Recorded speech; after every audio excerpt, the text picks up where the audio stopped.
Hello friends, सफल steps में आप सबका एक बार फिर स्वागत है। आर्थिक समीक्षा सीरीज़ हम लोग कंप्लीट कर रहे थे और आर्थिक समीक्षा के अंदर लगभग चैप्टर हमारे पूरे हो चुके हैं। आज के इस सेशन के अंदर हम लोग पढ़ेंगे अन्य सामाजिक सेवाएं या अदर सोशल सर्विसेज। ये बहुत ज़्यादा टिपिकल, बहुत ज़्यादा मुश्किल चैप्टर नहीं होता, आसान आसान सी बातें इसमें होती हैं। कुछ कुछ जगह काम की बातें आएंगी, तो मैं चैप्टर का पूरा ओवरव्यू देते हुए जहाँ पे काम की बात आएगी वहाँ पे स्पेसिफिकली डिटेल में बात करूँगा और बाकी हम लोग इसको समराइज वे में ही करेंगे। तो सबसे पहले चैप्टर की हेडिंग देखते हैं, अन्य सामाजिक सेवाएं या कार्यक्रम, अदर सोशल सर्विसेज और प्रोग्राम्स। सबसे पहला प्रोग्राम है जलापूर्ति के बारे में। जलापूर्ति का मतलब है वाटर सप्लाई। वाटर सप्लाई आप जानते हैं कि एक मेजर इशू धीरे धीरे बनता जा रहा है और बहुत सारे ऐसे एरियाज़ हैं जहाँ पे प्रॉपर ड्रिंकिंग वाटर अवेलेबल नहीं हो पाता। और जब बारिश कम होती है तो भी ये चिंता जाहिर की जाती है कि राजस्थान के बांधों में अब पानी नहीं बचा है और हो सकता है कि बड़े बड़े शहरों में पानी ना आ पाए, इस तरह की समस्याएं आती। उसके लिए गवर्नमेंट और ज़्यादा सतही स्रोत, मतलब जो ग्राउंड वाटर लेवल है उनके और ज़्यादा रिसोर्सेज, वाटर के और ज़्यादा रिसोर्सेज को गवर्नमेंट पता लगाने के लिए कोशिश कर रही है। उसके लिए जल संसाधन विभाग बनाया गया है और उसके माध्यम से 3 पेयजल आपूर्ति परियोजनाओं को अभी एक्सप्लोर किया जा रहा है, उस पर काम हो रहा है, जिसमें से कौन कौन सी हैं आप याद कर लीजिएगा। ईसरदा बांध दौसा में, बत्तीसा नाला सिरोही में और परवन आकावाड़ झालावाड़ के अंदर इनको अभी क्रियान्वित फिलहाल किया जा रहा है। अब हम लोग देखते हैं कि ये तो हो गया राजस्थान की बात। अब हम राजस्थान में स्पेसिफिकली ग्रामीण पेयजल आपूर्ति की बात करें तो ग्रामीण पेयजल आपूर्ति में 15 अगस्त 2019 को जल जीवन मिशन शुरू किया गया था। टारगेट ये रखा गया था कि 2024 तक प्रत्येक गांव के अंदर पीने के पानी के घरेलू कनेक्शन मिल जाएंगे, जिस पे अभी काम हो रहा है। अब ये तो एक बात हो गई, लेकिन अब इसमें ये याद करने की ज़रूरत नहीं होती कि कितने घरों में कनेक्शन मिल गया है, क्योंकि ये एक एवर चेंजिंग डाटा है। जब तक आप पढ़ेंगे तब तक और चेंज हो चुके होंगे और आपके एग्जाम की डेट के हिसाब से फ्लक्चुएट करेगा। उसके बाद आगे है आरओ प्लांट स्थापित करने हेतु परियोजना। हम ये जानते हैं कि कुछ एरिया ऐसे हैं जहाँ पे पानी में या तो खारापन है या फ्लोराइड की मात्रा बहुत ज़्यादा है, जिसकी वजह से वो पानी मानव स्वास्थ्य के लिए सूटेबल नहीं है। तो ऐसे में वहाँ पे आरओ प्लांट लगाने के लिए काम हो रहा है और वो कार्य बेसिकली PHED, जिसको हम लोग बोलते हैं जन स्वास्थ्य अभियंत्रिकी विभाग, उसके माध्यम से इसको हम चला रहे हैं, जिससे लोगों को गुणवत्तापूर्ण पानी मिल सके। इसके साथ साथ सौर ऊर्जा आधारित बोरवेल पंपिंग सिस्टम, ये क्या चीज़ है? आपने इसी तरह की एक स्कीम पहले कुसुम के नाम से पढ़ी होगी। बेसिकली होता क्या है कि पानी हम लोग राजस्थान के अंदर सतही वाटर, या ज़मीन पे तो पानी है नहीं, नदियाँ तो बहती नहीं है बहुत ज़्यादा, पानी हमें लेना पड़ता है ग्राउंड वाटर से, ज़मीन से। ज़मीन से पानी एक्सट्रैक्ट करने के लिए मोटर चलानी पड़ती है, तो वो मोटर या तो बिजली से चलेगी या फिर वो डीजल से चलती है। लेकिन अब उसका एक बेटर सब्स्टिट्यूट ढूंढ के, हम लोग बेटर सब्स्टिट्यूट ढूंढ के और उसको सौर ऊर्जा से चलाने की कोशिश करते हैं, जिसको हम बोलते हैं सौर ऊर्जा आधारित बोरवेल पंपिंग। इसके कई फ़ायदे हैं। पहला तो बिजली की बचत होती है। दूसरा इसका बेनिफिट ये है कि हमें बाउंड नहीं रहना पड़ता कि जब लाइट आएगी तभी मोटर चलेगी, ये तो हमेशा अवेलेबल है। तो इसमें कंटिन्यूसली काम हो रहा है। और जो दूर दूर के एरिया हैं जहाँ पे पानी के बिजली के कनेक्शन प्रॉपर नहीं है, वहाँ तो ये वरदान है। उसके बाद अगला हम लोग देखते हैं, अगला है सौर ऊर्जा आधारित डीफ्लोरिडेशन संयंत्र परियोजना।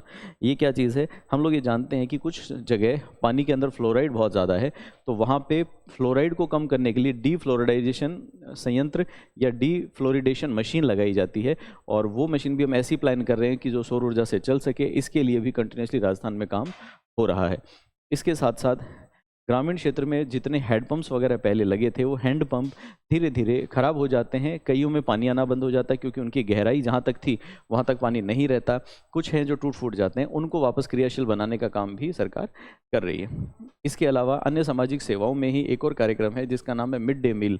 मिड डे मील योजना से आप सब भली भांति वाकिफ़ हैं। इसका मुख्य उद्देश्य ये होता है कि जो बच्चे अभी छोटी उम्र में हैं, उन बच्चों को खाने के साथ साथ पोषक तत्व भी प्रॉपर मिलें और पोषण पूरा मिले। इसके लिए सरकार उनको दोपहर में एक पोषक खाना उपलब्ध करवा देती है सरकारी स्कूलों के माध्यम से। तो जो बच्चे सरकारी स्कूल में, स्थानीय निकाय मतलब म्यूनसिपल कॉरपोरेशन वगैरह के स्कूल में पढ़ते हैं, या फिर गवर्नमेंट एडेड स्कूलों में पढ़ते हैं, या फिर जो विशेष प्रशिक्षण केंद्र है वहाँ पढ़ते हैं, वहाँ पे ये खाना प्रोवाइड किया जाता है। मदरसों में भी दिया जाता है, पहली से लेकर 8वीं तक के विद्यार्थियों को। और इस योजना में अगर बच्चा पहली से 5वीं तक में है तो उसके लिए 100 ग्राम प्रतिदिन, और अगर बच्चा 6ठी से 8वीं में है तो उसके लिए 150 ग्राम प्रतिदिन के हिसाब से गेहूँ या चावल प्रदान किया जाता है। तो अगर मान लीजिए मान लीजिए कि हम लोग ये माने कि टोटल मिला के किसी स्कूल के अंदर 100 बच्चे हैं, तो 100 इंटू 100 कर लीजिए, जितना वज़न आ जाएगा 10,000 ग्राम आ जाएगा, उतना अनाज मिलेगा। 10,000 ग्राम को अगर हम लोग किलो में कन्वर्ट कर लें तो वो 10 किलो आ जाएगा। 10 किलो अनाज डेली का उनको मिलेगा, जिससे बच्चों को पोषण देने का काम किया जाता है। इसके साथ साथ हम लोग बच्चों को जब खाना देते हैं तो उसमें कई चीज़ें देखते हैं। हम लोग चाहते हैं कि उनको न्यूनतम कैलोरी तो मिले ही मिले, मतलब जो ऊर्जा की आवश्यकता है वो तो पूरी हो ही, लेकिन ऊर्जा के साथ साथ उनको प्रोटीन भी मिले। इसलिए पहली से 5वीं तक के बच्चों के लिए 450 कैलोरी और 12 ग्राम प्रोटीन ये टारगेट किया जाता है, और 6ठी से 8वीं तक के बच्चों के लिए बेसिकली 20 ग्राम प्रोटीन और 700 कैलोरी ये उनको सप्लाई करने की कोशिश की जाती है। इसके साथ अब मिड डे मील के अंदर अच्छा खाना बच्चों को मिल सके, इसके लिए और जो जनता है उसका भी सरकार के साथ में जुड़ाव हो सके, इसके लिए एक प्रोग्राम चलाया गया है जिसका नाम है मिड डे मील में तिथि भोज योजना। ये तिथि भोज योजना क्या होती है? तिथि भोज योजना का मतलब है कि कई बार आपने देखा होगा कुछ लोगों के जन्मदिन या शादी की सालगिरह या कोई भी ऐसा अवसर आता है तो लोग उसके अंदर कुछ खर्चा करना चाहते हैं, लोगों के साथ खुशियां बांटना चाहते हैं। तो अब स्कूलों के माध्यम से हम लोग ये विकल्प देते हैं कि अगर कोई अपने जन्मदिन में या अपनी शादी के दिन या किसी भी दिन जो उनके लिए एक बड़ा दिन हो, उस दिन वो स्कूलों के अंदर जाके मिड डे मील में खाना सप्लाई कर सकते हैं, बर्तन वगैरह दे सकते हैं, अनाज वगैरह दान कर सकते हैं, सारी हो सकती है। उसके बाद अगला है समेकित बाल विकास सेवाएं, इंटीग्रेटेड चाइल्ड डेवलपमेंट सर्विसेज। देखिए, इंटीग्रेटेड चाइल्ड डेवलपमेंट सर्विसेज ये शुरू कहाँ से हुई? तो इसके लिए आप याद कर लीजिए कि 1975 में बांसवाड़ा जिले की गढ़ी पंचायत में शुरू हुई थी। बहुत पुरानी योजना है, और इस योजना के माध्यम से हम लोग कोशिश करते हैं कि ऐसी महिलाएं जो गर्भवती हैं या जो बच्चों को दूध पिलाती हैं, उन महिलाओं को, छोटे बच्चों को हम लोग पोषण देने का इसमें प्रयास करते हैं। इसके बाद अगला है प्रधानमंत्री मातृ वंदन योजना। नाम से ही पता चलता है कि ये योजना केंद्र सरकार की है। इस योजना के अंदर उन महिलाओं को जो गर्भवती हैं या जिनके शिशु छोटे हैं, जिनको वो अभी दूध पिलाती हैं, उन महिलाओं को इसमें कवर किया जाता है, और ऐसे बच्चों को शामिल किया जाता है जो 0 से 6 महीने तक हैं, अभी मतलब 6 महीने तक हैं, बड़े नहीं हुए हैं।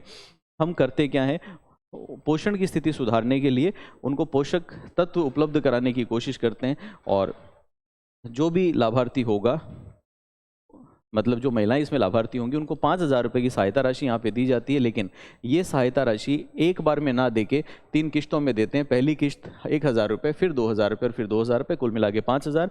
और ये किश्तें सीधा का सीधा आपके खाते में जमा होंगी, मतलब डायरेक्ट बेनिफिट ट्रांसफ़र के माध्यम से मिलेगा, नगद यहाँ पर ट्रांसफ़र नहीं किया जाता है। उसके बाद नेक्स्ट है किशोरियों के लिए योजना। अब जो गर्ल्स अभी 11 से 14 साल की उम्र में हैं, किशोरियां हैं, उनके लिए विशेष योजना है। कोशिश ये रहती है कि उन महिलाओं को, किशोरी बालिकाओं को शिक्षित, सशक्त, आत्मनिर्भर और जागरूक नागरिक के रूप में डेवलप करके सामने लाया जा सके। कोशिश करते हैं हम लोग कि वो स्कूल नहीं जा पाई तो हम आंगनवाड़ी केंद्रों के माध्यम से उनको पोषण और गैर पोषणीय सेवाएं उपलब्ध कराएं, मतलब खाना पीना और वो सब तो दें ही, इसके अलावा बाकी स्वास्थ्य संबंधी सेवाएं भी उनको दें। और 1 जून 2018 से ये योजना पूरे राजस्थान में लागू की गई है। उसके बाद नेक्स्ट हम लोग देखते हैं, अगला है पोषण अभियान। पोषण अभियान आप सब लोग इससे भली भांति वाकिफ़ होंगे। पोषण अभियान है जिसके माध्यम से हम लोग बच्चों को आंगनबाड़ी में बुलाते हैं, और आंगनबाड़ी में जो बच्चे आते हैं उनके माध्यम से उन बच्चों को, उनकी माताओं को हम लोग पोषक तत्व उपलब्ध कराते हैं। और इसकी रियल मॉनिटरिंग के लिए वहाँ पे महिला और बाल विकास मंत्रालय के द्वारा एक नया एप्लीकेशन भी, ट्रैकर एप्लीकेशन भी बनाया गया है, जिससे इनकी परफॉर्मेंस को ट्रैक किया जाता है। इसके साथ साथ एक नया कोष बनाया गया है जिसका नाम है महिला कल्याण कोष। ये महिला कल्याण कोष कौन सा है? देखिए, आंगनबाड़ी केंद्रों में, इन सब में आप जानते हैं कि इन सब में काम करने के लिए सहयोगिनियाँ होती हैं, असिस्टेंट्स होती हैं। तो वो जो वहाँ पे सहायिका, सहयोगिनियाँ या आंगनबाड़ी कार्यकर्ता हैं, उन सब के लिए जीवन बीमा निगम के माध्यम से ये कोष बनाया गया है। 2006-07 में बनाया गया था, और इसमें प्रति वर्ष राज्य सरकार भी 6 आधार पे, मतलब साल में 2 बार अंशदान राज्य सरकार देती है। और इसके साथ साथ आंगनबाड़ी कार्यकर्ता जो हैं, सीनियर हो गए वहाँ पे, उनके लिए तो 1 साल के 750 रुपये 2 किश्तों में, और शेष जितने भी हैं उनके लिए 376 रुपये ये अंशदान वहाँ पे दिया जाता है। इसके साथ साथ 10,000 रुपये की बचत की सुविधा भी उपलब्ध करवाई जाती है। होगा क्या इससे, अगर मान लो कि किसी भी सदस्य की मृत्यु हो जाती है तो मृत्यु होने पर जो नॉमिनी होगा उसको बीमा राशि 10,000 मिलेगी, और उसके साथ में जो बचत राशि है वो भी उसके परिवार को मिल जाएगी। तो ये बेसिकली आंगनवाड़ी कार्यकर्ताओं के लिए। उसके बाद अगली योजना है हमारी जिसका नाम है इंदिरा गांधी मातृत्व पोषण योजना। इंदिरा गांधी मातृत्व पोषण योजना भी बेसिकली गर्भवती महिलाओं और स्तनपान कराने वाली महिलाओं के लिए ही है, लेकिन यहाँ पे जो बच्चे कवर्ड हैं वो 3 वर्ष तक के बच्चे कवर्ड हैं। इससे पहले वाले जो स्कीम्स थी उनमें 6 महीने तक के बच्चे ही कवर्ड थे। कोशिश हम लोग ये करते हैं कि बच्चों में वजन कम होना, दुर्बलता आना, जन्म के समय वजन कम होना, इस तरह की समस्याओं को हम लोग यहाँ से दूर कर पाएंगे। इसके लिए जो खाद्य सुरक्षा अधिनियम है भारत का, नेशनल फूड सिक्योरिटी एक्ट, उसके अंदर भी इसके संबंध में प्रावधान है, मतलब वहाँ से भी ये पोषण का काम वहाँ भी होता है। और राजस्थान के अंदर तो एक अलग से रणनीति हमने बना रखी है जिसका नाम है सुपोषित राजस्थान विजन 2022। अल्टीमेट कोशिश यही होती है कि अच्छा पोषण मिले, स्वस्थ नागरिक आगे बढ़ें, और अगर नागरिक स्वस्थ रहेंगे तो बीमारियां कम होंगी, बीमारियां कम होंगी तो गवर्नमेंट को भी बीमारियों पे ध्यान कम देना पड़ेगा। चलिए, इस योजना में एक छोटी सी बात हम लोग याद कर लेते हैं कि इस योजना में 6,000 रुपये दूसरी संतान के जन्म पे 6,000 रुपये हस्तांतरित किए जाते हैं। 6,000 रुपीज़ का बेनिफिट दिया जाता है। उसके बाद चलें आगे। उसके बाद में अगला है, अच्छा एक ये याद कर लीजिए, कई बार पूछ लेते हैं, नंद घर योजना क्या है। नंद घर योजना क्या है? बेसिकली जन सहभागिता को बढ़ाने के लिए भारत में, राजस्थान में जो ये समेकित बाल विकास कार्यक्रम था उसके अंदर इस योजना को बनाते हैं, और इसमें हम लोग 1550 आंगनबाड़ी केंद्रों को बना रहे हैं, नया ये मॉडर्नाइज कर रहे हैं, नवीनीकृत कर रहे हैं, और जन सहयोग से करते हैं, पब्लिक से उसके थ्रू पैसे आते हैं। प्रारंभिक बाल्यावस्था देखभाल शिक्षा, ये क्या है? अभी आजकल सोशल मीडिया का ज़माना है, तो गवर्नमेंट ने भी 24 जनवरी 2021 को एक online channel, YouTube channel start किया, जिस चैनल के माध्यम से, इसमें ऑडियो बैंक भी है, जिस चैनल के माध्यम से ये बताया जाता है कि शुरुआती जो बाल्यावस्था है उसमें बच्चों का ध्यान कैसे रखना चाहिए, और ये एक तरह से यूँ समझ लीजिए कि जागरूकता फैलाने का एक प्रयास है। इसके अलावा बाल अधिकारिता, मतलब बच्चों के अधिकारों की रक्षा के लिए हम जानते हैं कि राजस्थान में अलग से बाल अधिकारिता विभाग बना हुआ है जो स्पेसिफिकली एक ही चीज़ के लिए काम करता है। इसके साथ साथ चाइल्ड प्रोटेक्शन स्कीम, ये भी हमारे यहाँ पे योजना ऑलरेडी चल रही है, ये केंद्र सरकार की योजना है। उसके बाद जो महिलाएं कामकाजी हैं, कामकाजी महिलाओं का मतलब है जो ड्यूटी पे जाती हैं, काम पे जाती हैं, तो उनके पीछे एक समस्या रहती है कि छोटे बच्चे उनके जो होंगे उनको अकेला छोड़ना पड़ेगा, और उन बच्चों का ध्यान कैसे रखा जाए।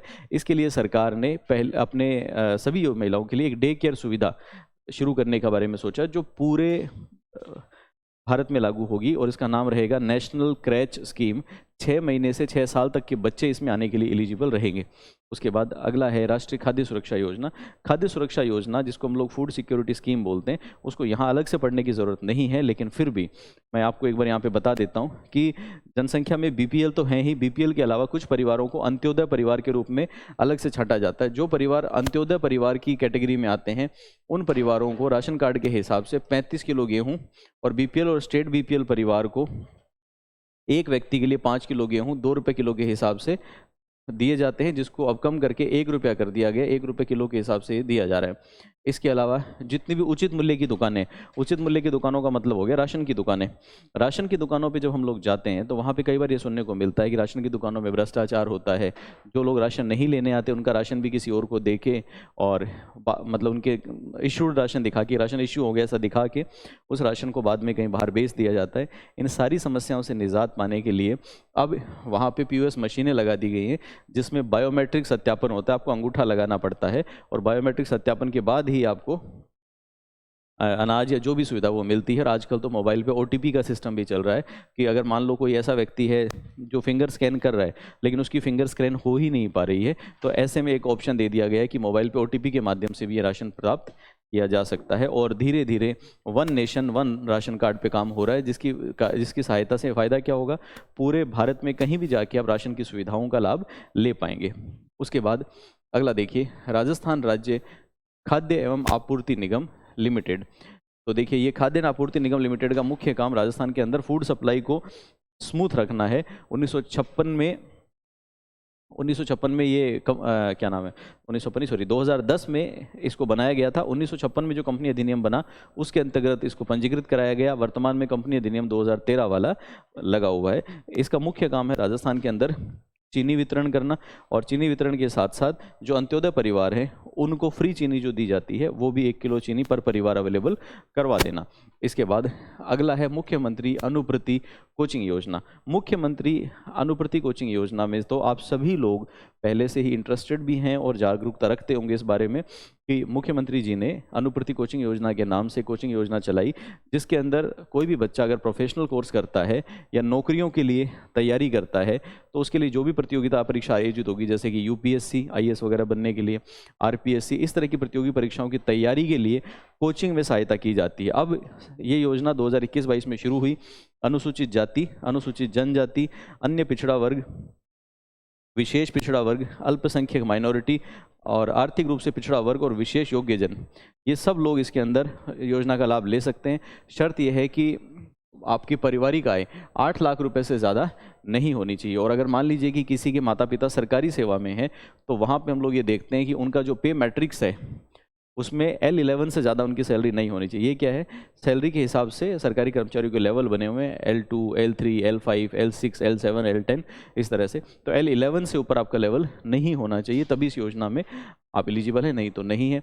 और बजट प्रावधान किया गया है कि 10,000 विद्यार्थियों को इस योजना का फ़ायदा दिया जाएगा, जिसपे सरकार को लगभग 25 करोड़ रुपए की लागत आएगी। इसके साथ साथ एक छात्रावास योजना भी चलाई गई है। जिस तरह से विद्यार्थियों को पढ़ने के लिए, कोचिंग के लिए पैसे दिए जा रहे हैं, वैसे छात्रावास के माध्यम से भी उनको भोजन, पोशाक, स्टेशनरी, कोचिंग और रहना, इन सब की सुविधाएँ उनको निःशुल्क उपलब्ध करवा दी जाती हैं। उसके बाद अगला है मुख्यमंत्री कन्यादान योजना। देखिए, मुख्यमंत्री कन्यादान योजना पहले से चल रही थी। पहले इसका नाम था सहयोग एवं उपहार योजना, इसका नाम बदल दिया गया और अब इसका नाम बन गया मुख्यमंत्री कन्यादान योजना। इस योजना में अगर मान लीजिए किसी की गर्ल चाइल्ड्स होती है, लड़कियां होती हैं, तो उनको अलग अलग स्टेप पे, अलग अलग चरणों पे आर्थिक सहायता की जाती है, सो दैट एक तरह से यूँ समझ लीजिए कि महिला सशक्तिकरण को बढ़ावा मिले या महिलाओं के प्रति जो एक लिंग भेद होता है उसमें धीरे धीरे कमी आए। अनुसूचित जाति, जनजाति, अल्पसंख्यक वर्ग और बीपीएल परिवार की लड़कियां जिनकी उम्र 18 वर्ष या इससे अधिक आयु की हो चुकी है, उनके विवाह पे हम लोग उनको उपहार राशि देते हैं। उपहार कितना मिलेगा, देखिए 31,000 रुपये दिए जाते हैं। यदि लड़की 10वीं पास है तो 10वीं पास होने पे अतिरिक्त 10,000 रुपये, और लड़की अगर स्नातक है तो 20,000 रुपये अतिरिक्त प्रोत्साहन राशि दी जाती है। इसका मतलब अगर 10वीं पास है तो 31 + 10 41 हो गया। अगर मान लीजिए कि स्नातक है तो 31 + 20 51,000 रुपये हो गया। चलिए, उसके बाद चलते हैं आगे। अच्छा, महिला खिलाड़ियों वगैरह को, उनको भी यहाँ पे 21,000 रुपीज़ दिए जाते हैं, और अगर महिला खिलाड़ी 10वीं पास है तो 10,000 और ग्रेजुएट है तो 20,000, ये अतिरिक्त उसको मिलेंगे ही। उसके बाद हम लोग बात करते हैं आवासीय विद्यालयों की। देखिए, आवासीय विद्यालयों के बारे में बहुत ज़्यादा डिटेल में आपको पढ़ने की ज़रूरत नहीं है। आवासीय विद्यालयों का मतलब है कि जहाँ पे बच्चे रह के पढ़ सकते हैं। राजस्थान में सामाजिक न्याय और अधिकारिता विभाग इनके मामलों को देखता है।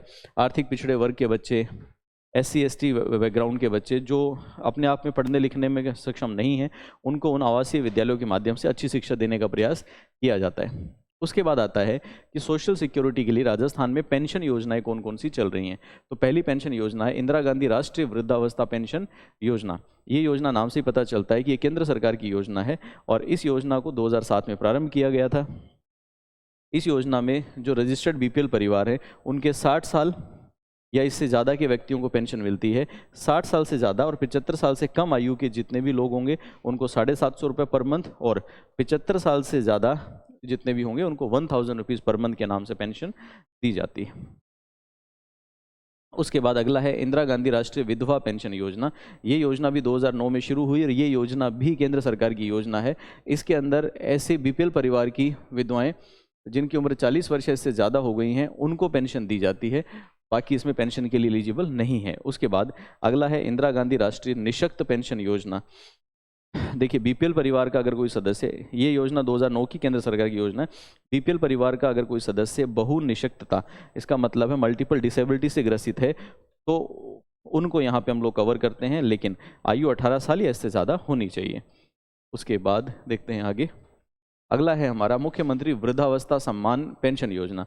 पहली जो पेंशन योजना हमने पढ़ी वो केंद्र सरकार की थी, ये हमारी राज्य सरकार की योजना है। इस योजना के अंतर्गत 55 साल या इससे ज़्यादा उम्र की महिलाएं और 58 साल या इससे ज़्यादा आयु के पुरुषों को सम्मान वृद्धावस्था सम्मान पेंशन के नाम से पेंशन मिलती है 750 रुपये महीने की, और अगर उम्र 75 साल से ज़्यादा हो जाती है तो पेंशन मिलती है 1,000 पर मंथ। इसके अलावा एक और योजना चलाई जा रही है जिसका नाम है मुख्यमंत्री एकल नारी पेंशन योजना।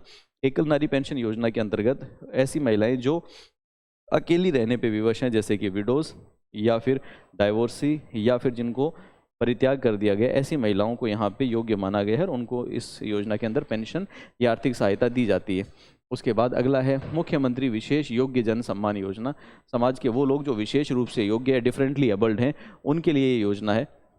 अगर 55 से कम आयु की महिला और 58 से कम आयु के पुरुष हैं तो उनको यहाँ पे 750 रुपये देते हैं पर मंथ।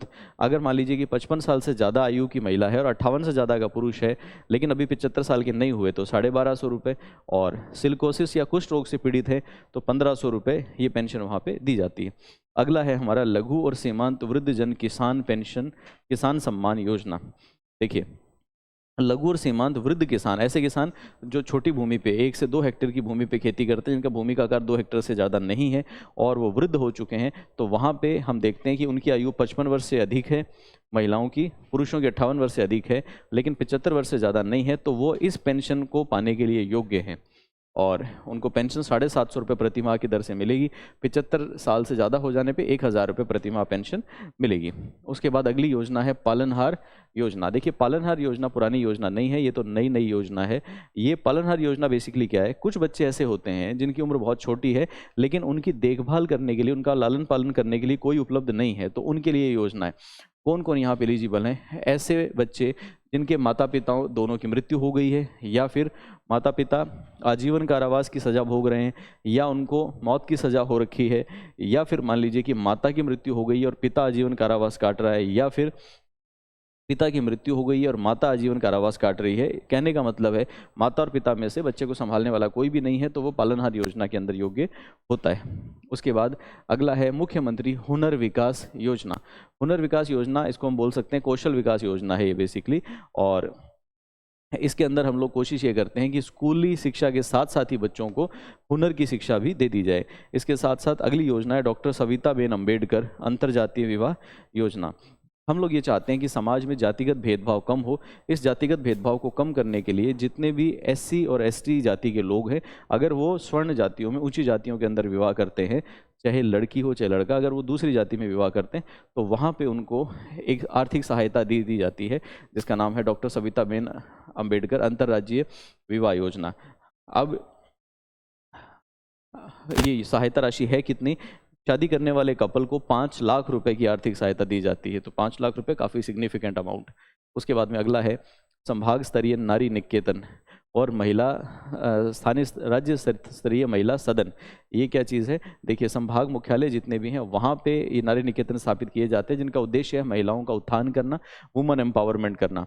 इसके अलावा अंत्येष्टि अनुदान योजना भी एक चलाई गई है। अंत्येष्टि अनुदान योजना क्या है?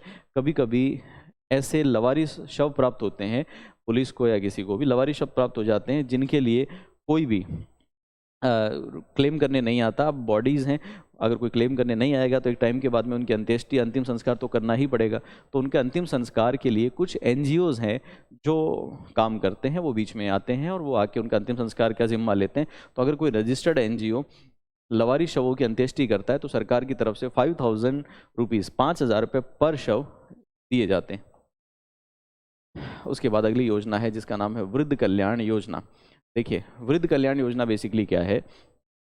गवर्नमेंट एनजीओज़ के माध्यम से, सरकार की योजनाओं के माध्यम से और अलग अलग माध्यमों से पैसा इकट्ठा करके वृद्धावस्था केंद्र चलाती है। उन केंद्रों के अंदर मुफ्त में वृद्धों को खाना, चाय, नाश्ता, मनोरंजन के साधन और दैनिक उपयोग की सारी सुविधाएं मुफ्त उपलब्ध करवाई जाती हैं। अगर हमारे राज्य में अभी देखें तो इस सरकार के द्वारा 42 अभी वृद्धाश्रम चलाए जा रहे हैं। उसके बाद अगला है हमारा जिसका नाम है नवजीवन योजना। योजनाओं के नाम ध्यान से पढ़ें तो भी पता चल जाएगा। देखिए, नवजीवन का मतलब है कि नया जीवन मिल जाएगा। ये नया जीवन किसको दे रहे हैं हम लोग? नॉर्मली हम उन लोगों को यहाँ पे इस योजना में टारगेट करते हैं जो अवैध शराब के बिजनेस में लिप्त हैं, या तो अवैध शराब बनाते थे या अवैध शराब बेचते थे। जब उनको पकड़ लिया जाता है तो सुधरने का मौका दिया जाता है। हम लोग उनको कौशल की या वैकल्पिक रोजगार की ट्रेनिंग देते हैं और उनको नए सिरे से फिर से जीवन जीने का एक मौका देते हैं, जिसमें कोशिश ये की जाती है कि वो अब इस व्यवसाय से बाहर आ जाएंगे। उसके बाद अगली योजना है जिसका नाम है विधवा विवाह योजना। देखिए, विधवा विवाह योजना क्या है? हमने पढ़ा था कि पहले विधवा पेंशन योजना थी, अभी पढ़ी थी हमने विधवा पेंशन योजना। तो अगर कोई महिला विधवा पेंशन में सम्मिलित है और अगर वो शादी कर लेती है तो उसके शादी के मौके पे सरकार उसे उपहार स्वरूप 15,000 रुपये पहले दिया करती थी। 2016-17 से इस राशि को बढ़ा के 30,000 रुपये कर दिया गया और 2019-20 में इसे बढ़ा के अब 51,000 रुपये कर दिया गया है। तो अगर कोई भी विडो शादी करती है जिसको पहले पेंशन मिल रही थी तो गवर्नमेंट उसको 51,000 रुपीज़ उपहार स्वरूप देगी। इसके बाद में अगला है हमारा जिसका नाम है उज्ज्वला योजना। उज्ज्वला योजना बेसिकली क्या है, ऐसे लोग, समाज के ऐसे लोग, ऐसी महिलाएं जो देह व्यापार में लगी हुई हैं या फिर उनके जो बच्चे हैं उनका भी उम्मीद है कि अगर वो उस माहौल में रहेंगे तो वो भी ऐसे काम करेंगे जो सम्माननीय जीवन उनको नहीं दे पाएंगे। तो इसके लिए हम उन सभी लोगों को एक बार फिर से अपना जीवन शुरू करने की एक मुहिम चला के उनको एक जीवन शुरू करने का मौका देते हैं जिसको हम उज्ज्वला योजना बोलते हैं। हम उनको समाज की मुख्य धारा से जोड़ने का प्रयास करते हैं और उनके पुनर्वास का प्रयास करते हैं। इसके साथ साथ अगला है स्वाधार गृह योजना। ये स्वाधार गृह योजना क्या है, देखिए कुछ महिलाएं ऐसी हैं जिनको ज़िंदगी में बहुत कुछ सही नहीं मिलता है और वो बेसिकली विपरीत परिस्थितियों में, डिफ़िकल्ट परिस्थितियों में जीवन यापन करती हैं, तो उनकी सहायता के लिए स्वाधार गृह योजना स्थापित की गई है। इसके अलावा हम ये जानते हैं कि कोविड जब आया तो कोरोना के कारण जो लोग बेघर हो गए, कोरोना के कारण जिन लोगों की आर्थिक स्थिति खराब हो गई, कईयों के परिवार के सदस्य चले गए, उनको हर तरह से सहायता देने के लिए मुख्यमंत्री कोरोना सहायता पैकेज चलाया गया है जिसमें अलग अलग टाइप की सहायताएं दी जाती हैं। ठीक इसी तरह से राजस्थान के अंदर एक प्रथा है जिसको हम बोलते हैं गाड़िया लोहार।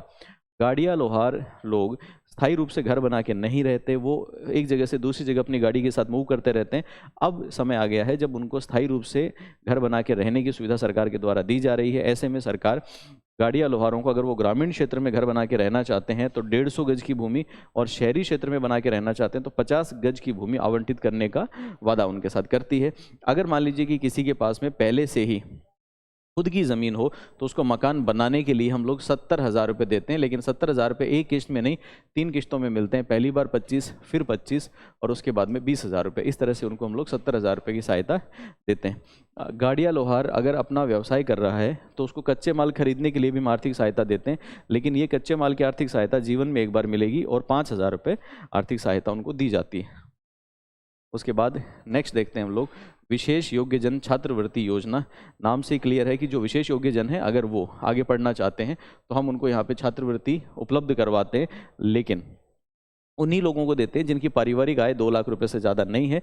उस छात्रवृत्ति की सहायता से वो राजकीय संस्थानों के अंदर पढ़ सकते हैं। उसके बाद अगला है मुख्यमंत्री विशेष योग्य जन स्वरोजगार योजना। स्वरोजगार योजनाएं जो भी होती हैं उनके अंदर नॉर्मली लोन के रूप में आर्थिक सहायता दी जाती है। तो यहाँ पे भी अगर आप देखेंगे तो अगर कोई विशेष योग्यजन अपना रोजगार स्थापित करना चाहता है तो हम लोग 5 लाख रुपए तक का सस्ता ऋण उनको स्वरोजगार के लिए उपलब्ध करवा देते हैं। उसके बाद अगला है सुखद दाम्पत्य योजना। अगर कोई भी विशेष योग्यजन हैं वो शादी कर लेते हैं तो उनके शादी के बाद उनका जीवन सुखमय हो, इसके लिए उनको 50,000 रुपये की वित्तीय सहायता एक बार दे दी जाती है। और इसके अलावा वो आयोजक जो सामूहिक विवाह इनके आयोजित करता है, आयोजक को भी, जो एनजीओज वगैरह होते हैं, उनको भी 20,000 रुपये की राशि सरकार की तरफ से दी जाती है। अगर कोई विशेष योग्यजन है जिसको कोई कृत्रिम अंग लगवाना है, जैसे कई बार आपने देखा होगा कि लोगों को जयपुर फुट या इस तरह के कृत्रिम पैर, हाथ, ये सब लगाए जाते हैं, तो उन सब की खरीद के लिए भी उनको 10,000 रुपये तक की आर्थिक सहायता दी जाती है। उसके बाद अगला है हमारा जिसका नाम है सिलिकोसिस पॉलिसी। हम जानते हैं कि सिलिकोसिस राजस्थान के लिए एक बेहद ही गंभीर मुद्दा है और हर वो व्यक्ति जो खदानों में, खान में, कारखाने में, पत्थर तोड़ने में, पत्थर की घिसाई में, पत्थर पीस के पाउडर बनाने में, इस तरह के व्यवसाय में लिप्त है, उसको सिलिकोसिस होने की पूरी एक रिस्क, जोखिम बनी रहती है। तो अगर किसी परिवार में कोई व्यक्ति को सिलिकोसिस हो जाता है तो उनकी आर्थिक मदद के लिए योजना लाई गई है। जब किसी व्यक्ति को सिलिकोसिस रोग प्रमाणित हो जाता है कि इसको सिलिकोसिस रोग हुआ है तो उनके पुनर्वास के लिए, रिहैबिलिटेशन के लिए 3 लाख रुपए की आर्थिक सहायता प्रदान की जाती है। जो सिलिकोसिस पीड़ित व्यक्ति है, अगर उसकी डेथ हो जाती है तो परिवार को 2 लाख रुपए दे दिए जाते हैं। और इसके साथ साथ अगर मान लो कि वो पीड़ित व्यक्ति की डेथ नहीं हुई, जब तक जिंदा रहेगा, तो 1,500 रुपये प्रति माह उसको पेंशन मिलेगी जिससे वो अपना ध्यान रख सके।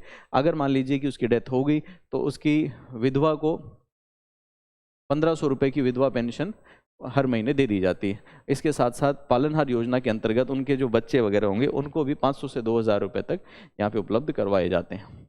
उसके बाद अगला है हमारा जिसका नाम है आस्था योजना। आस्था योजना क्या है? बेसिकली राजस्थान में जितने भी बीपीएल कार्ड धारक लोग हैं, उनके परिवार में अगर कोई ऐसा व्यक्ति है जो विशेष योग्यजन है और उसमें निःशक्तता 40% या ज़्यादा है, तो उनको आस्था कार्ड जारी कर दिए जाते हैं, जिसके माध्यम से सरकारी योजनाओं के बहुत सारे लाभ उनको मिलते हैं। इसी तरह से राजस्थान के अंदर राजस्थान दिव्यांग अधिकार अधिनियम 2018 लागू किया गया है, जिसके माध्यम से अब उनको जो भी सुविधाएं मिलती हैं, एक तो उन सुविधाओं को लेने का कानूनी हक हो जाएगा, और इसके साथ साथ सरकारी सेवाओं में अभी तक जो आरक्षण 3% था उसको बढ़ा के 4% कर दिया गया है, और जब उनका प्रमोशन होगा तो पदोन्नति में भी उनको आरक्षण मिलेगा। इसके अलावा राजस्थान सरकार पोलियो करेक्शन के लिए भी शिविर बार बार में लगाती रहती है, और वहाँ पे भी पर पोलियो करेक्शन, एक व्यक्ति का पोलियो करेक्शन के लिए जितने भी एनजीओज हैं अगर वो कैंप लगाते हैं, पर पर्सन 5,000 रुपये उनको दे दिए जाते हैं। इसके अलावा अलग अलग श्रेणियों में एनजीओज वगैरह को राष्ट्रीय लेवल पे पुरस्कार दिए जाते हैं। एग्जाम के एंगल से कोई बहुत महत्व की बात ये नहीं है। उसके बाद अब है कि वर्तमान सरकार की समाज कल्याण में उपलब्धियां क्या क्या रही हैं, तो ये बड़ा नॉर्मल है। इसको भी एग्ज़ाम में बहुत ज़्यादा इम्पोर्टेंस इसको मिलेगी नहीं, लेकिन आप देखना चाहें तो एक बार देख सकते हैं कि उपलब्धियां क्या क्या है। एक तो सरकार को स्कॉच अवार्ड मिला है, इसके साथ साथ हाफ वे होम कार्यक्रम वो भी मिला। ये स्कॉच अवार्ड किसको मिला है? मानसिक विमंदित महिला और बाल पुनर्वास गृह है जामडोली जयपुर में, उसको ये स्कॉच अवार्ड दिया गया है।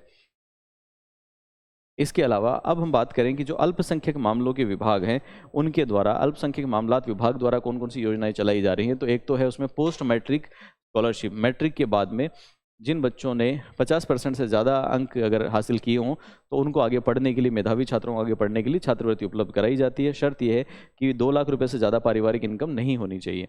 इसी के अलावा जो अल्पसंख्यक समुदाय के लोग हैं, पढ़ने वाले हैं, उनको तकनीकी शिक्षा के लिए एक और छात्रवृत्ति दी जाती है जिसका नाम होता है मेरिट कम मीन्स स्कॉलरशिप।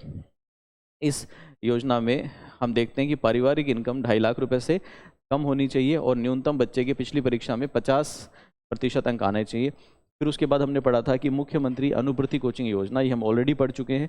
उन सब के साथ साथ जो हमने पढ़ा था कमज़ोर वर्ग, उसके साथ साथ अल्पसंख्यक वर्ग को भी मुस्लिम, सिख, ईसाई, क्रिश्चियन, बौद्ध, पारसी, जैन, इनके युवाओं को भी आरपीएससी वगैरह, यूपीएससी वगैरह इन सब की तैयारी के लिए, कॉलेजों में प्रवेश के लिए ये अनुपूर्ति कोचिंग योजना के माध्यम से सहायता दी जाती है। मुफ्त में छात्रावास की सहायता भी उनको दी जाती है। कौशल विकास प्रशिक्षण हम ऑलरेडी पढ़ चुके हैं, हमें पता ही है। स्वरोजगार के लिए ऋण देते हैं, ये भी हम लोग जानते हैं। मदरसा बोर्ड की अगर हम लोग एक बार बात कर लें तो हम ये जानते हैं कि हमारे राजस्थान के अंदर जितने भी मदरसे हैं उनके आधुनिकीकरण के लिए सरकार प्रयासरत है, और आधुनिकीकरण के लिए मदरसों को अलग अलग कैटेगरी में बांटा गया है। पहले हैं प्राइमरी लेवल के, प्राथमिक स्तर के, जहाँ पे प्राथमिक स्तर की पढ़ाई होती होगी, उनको 15 लाख रुपए, और उच्च प्राथमिक स्तर के मदरसे हैं उनको 25 लाख रुपए तक की सहायता यहाँ पे दी जाती है। जितनी भी सहायता राशि होगी उसमें से 90%, मतलब मान लो कि 20 लाख सैंक्शन हुआ तो 90% तो दे देगी राज्य सरकार, और बचा हुआ 10% मदरसा प्रबंधन बोर्ड या मदरसा प्रबंधन कमेटी जो होती है बाकी उसके द्वारा दिया जाएगा, जिससे मदरसों का आधुनिकीकरण या फिर उनका जो डेवलपमेंट है वो फिर से एक बार हो सकेगा। उसके बाद महिला सशक्तिकरण को मजबूत करने के लिए साथिन मानदेय कार्यकर्ता। साथिन मानदेय कार्यकर्ता क्या है? मानदेय का मतलब उनको सैलरी नहीं मिलती, सिर्फ ऑनरेरियम ही मिलता है। और साथिन तो हम जानते हैं कि राजस्थान में जितने भी महिला और बाल विकास कार्यक्रम चलते हैं उन कार्यक्रमों को वास्तविक लाभार्थी तक पहुँचाने के लिए बीच की जोड़ने की जो कड़ी है वो बेसिकली साथिन है। तो हम साथिन को कंटिन्यूसली प्रमोट करते हैं। अब बात करते हैं कि राजस्थान में अगर सामूहिक विवाह होते हैं, सामूहिक विवाह आप जानते हैं जहाँ पे टेंट लगा के बहुत सारे जोड़ों का एक साथ विवाह किया जाता है, तो सामूहिक विवाह आयोजित करने पे 18,000 रुपये प्रति जोड़े के हिसाब से सरकार अनुदान देती है, जिसमें से 15,000 रुपये दे दिए जाते हैं वधू को और 3,000 रुपये की राशि आयोजनकर्ता को दे दी जाती है। तो जो संस्था आयोजित करेगी उसको 3,000 पर पर्सन पर कपल, और महिला को 15,000 की राशि हम लोग दे देते हैं। इसके बाद नेक्स्ट देखिए मुख्यमंत्री राजश्री योजना। देखिए मुख्यमंत्री राजश्री योजना बेसिकली बालिकाओं को सकारात्मक दृष्टिकोण विकसित करने के लिए और बालिकाओं के स्वास्थ्य वगैरह में सुधार के लिए, ओवरऑल उनके डेवलपमेंट के लिए योजना लाई जाती है। ये योजना जून 2016 में शुरू हुई, तो जून 2016 के बाद जो बच्चियां जन्म लेंगी वही इसके अंदर पात्र हैं। बच्चियों के पिता को, माता को या उनके गार्जियंस को, अभिभावक को वहाँ पर आर्थिक सहायता दी जाती है। आर्थिक सहायता की टोटल राशि 50,000 है, जो एक बार में नहीं 6 किश्तों के अंदर दी जाती है। उसके बाद अगला देखिए इंदिरा महिला शक्ति निधि। इंदिरा महिला शक्ति निधि बेसिकली सरकार के द्वारा बनाया गया 1000 करोड़ का एक फंड है, जिस फंड के अंदर 1000 करोड़ रुपए रहेंगे और महिलाओं के डेवलपमेंट के लिए हम लोग इस पैसे को खर्च करेंगे। और कोशिश की जाती है कि सारी महिला विकास की योजनाओं को एक छत के नीचे एक माध्यम से जोड़ा जा सके। उसके साथ साथ इंदिरा महिला और बाल विकास शोध संस्थान के माध्यम से भी हम महिलाओं के कल्याण वगैरह के लिए कार्य करते रहते हैं। उसके बाद अगला है जागृति बैक टू बैक योजना। देखिए, ये बैक टू बैक योजना क्या है? बेसिकली कुछ महिलाएं ऐसी होती हैं जो अपने परिवार को संभालने के लिए, बच्चों को संभालने के लिए शादी के बाद में अपना जो रोजगार है उसको छोड़ देती हैं, नौकरियां वगैरह छोड़ देती हैं। अब उनको नौकरी करने की इच्छा है, नौकरी के लिए योग्य हैं, लेकिन वो अपनी पारिवारिक जिम्मेदारियों की वजह से नौकरियां नहीं कर पा रही, तो उनको हम लोग फिर से एक बार मेन लाइन से जोड़ने के लिए, मुख्य धारा से जोड़ने के लिए इस योजना को लेके आए हैं। इस योजना के अंदर घर बैठे उनको रोजगार दिलाने की कोशिश की जाती है कि घर से उनको काम मिले। और जॉब्स फॉर हर फाउंडेशन, ये भी हम लोगों ने शुरू किया पायलट प्रोजेक्ट के रूप में। इसके माध्यम से हम कोशिश कर रहे हैं कि महिलाओं को work from home he provide करवाया जा सके। जो महिलाएं इच्छुक होंगी वो इस योजना से जुड़ सकती हैं। टारगेट हमारा है कि 3 साल के अंदर अंदर 15,000 महिलाओं को हम इससे फ़ायदा दे देंगे। उसके अलावा अगला है 20 सूत्री कार्यक्रम। 20 सूत्री कार्यक्रम तो देखिए कोई नई बात नहीं है और इसमें कुछ ऐसा विशेष नहीं है कि जो आपके एग्जाम के एंगल से बहुत इंपॉर्टेंट हो, लेकिन फिर भी 20 सूत्री कार्यक्रम में टोटल मिला के 20 काम होते हैं। और वो 20 काम कौन कौन से? जिसके अंदर आवास, शिक्षा, गरीबी उन्मूलन, परिवार कल्याण या फिर पर्यावरण संरक्षण आदि सब हैं। तो देखिए, आज के सेशन को हम लोग यहीं कंक्लूड करते हैं। आज के सेशन में सिर्फ इतना ही। मैं उम्मीद करता हूं कि आज का सेशन आपके लिए लाभप्रद रहा होगा। हम जल्दी ही मिलेंगे नेक्स्ट सेशन में नई जानकारी के साथ। तब तक के लिए keep learning, keep enjoying. Thanks a lot.